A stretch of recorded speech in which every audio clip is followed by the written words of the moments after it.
There are moments in life that arrive without warning, quiet, ordinary seconds that suddenly open into something unforgettable.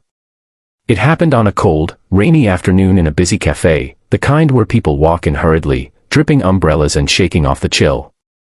No one noticed the girl who stood just inside the door, balancing awkwardly on a prosthetic leg, her crutches trembling slightly as she scanned the room for a place to sit. Her face held the kind of tired determination that children shouldn't have to wear. She was only about 12, with hair tied back in a messy ponytail and clothes that looked worn from more than just everyday use. But what truly caught attention, not immediately, but slowly, like a realization settling in, was the loneliness in her eyes. Her name was Mara, and she had been walking for far too long, both in life and in the literal world outside that cafe. She just needed a seat. She just needed a moment to rest. And as she moved down the aisle, people looked at her but quickly looked away, pretending their tables were full, pretending not to see her struggle. That was the moment she stopped beside a man, a single father named Rowan, who sat with his two young children, Isla and Grady, both quiet, both watching Mara with curiosity instead of fear or discomfort. And with her voice small but steady, she asked the question that would change everything: "Can I sit here?" If you believe in kindness, second chances, and the power of small moments to change lives, please like, comment, share, and subscribe to Kindness Corner. Also, tell us in the comments, where in the world are you watching from? Rowan immediately felt something shift inside him. Life had not been gentle with him either. He had lost his wife 3 years earlier to a sudden illness, and since then he had been carrying the weight of raising 2 children alone while working long hours as a mechanic. He recognized exhaustion when he saw it, but Mara's exhaustion was different, heavier, deeper, as though she carried not just her school bag but an entire world on her shoulders. He motioned for her to sit, sliding his own chair slightly to make space. Mara hesitated, her cheeks flushed with embarrassment, but the kindness in Rowan's eyes steadied her. She lowered herself into the seat, her crutches resting beside her, and exhaled as though the simple act of sitting was a gift she hadn't expected. Rowan noticed her shoelaces were frayed, her fingers red from the cold, and the faint smell of rain clinging to her clothes. The kids watched her closely. Isla offered a shy smile, and Mara returned it with equal shyness, as if she wasn't used to being welcomed anywhere. As minutes passed, Rowan sensed a story behind her silence. Mara explained in a halting, careful way that she had been walking home from school when her prosthetic leg started hurting.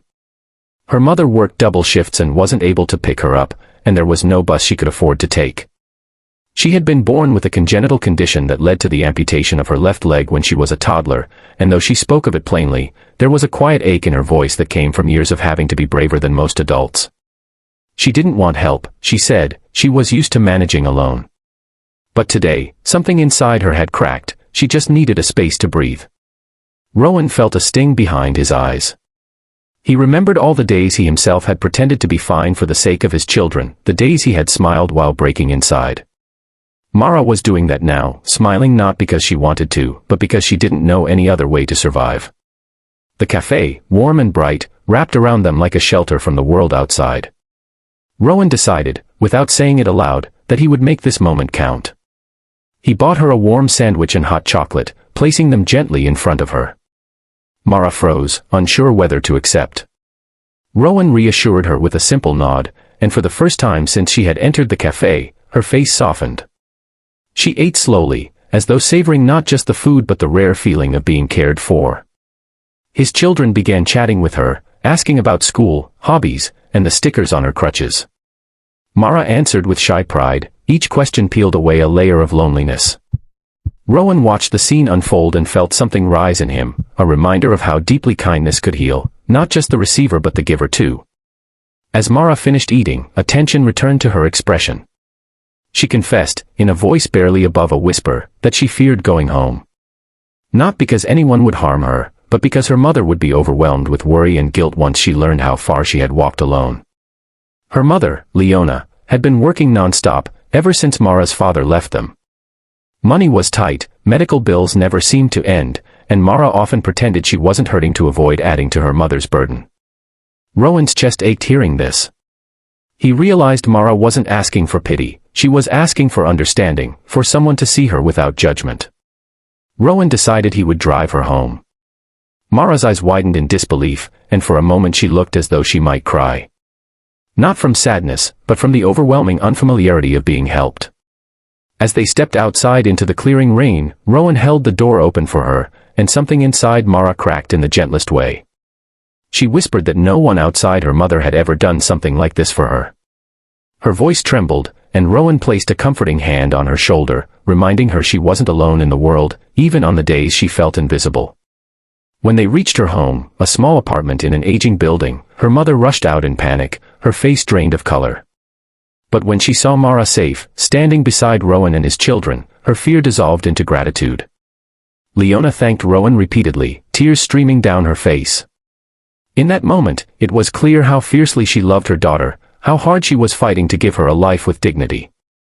Rowan felt a familiar sense of connection, two single parents, both trying to do their best, both carrying burdens no one else could see. Mara turned to Rowan and suddenly broke into tears. Not sad tears, but tears of release, of relief, of finally feeling seen. She told him that his simple yes, his invitation to sit, to rest, to be welcomed, meant more than he could ever understand. Rowan hugged her gently, promising that kindness would always have a place in this world, even when life felt merciless. If this story has touched your heart, please like, comment, share, and subscribe to Kindness Corner. Your support helps us spread more stories of hope and humanity. Before you go, tell us in the comments, what part of this story moved you the most? And always remember, sometimes the smallest yes can change someone's entire day, and sometimes, their entire life.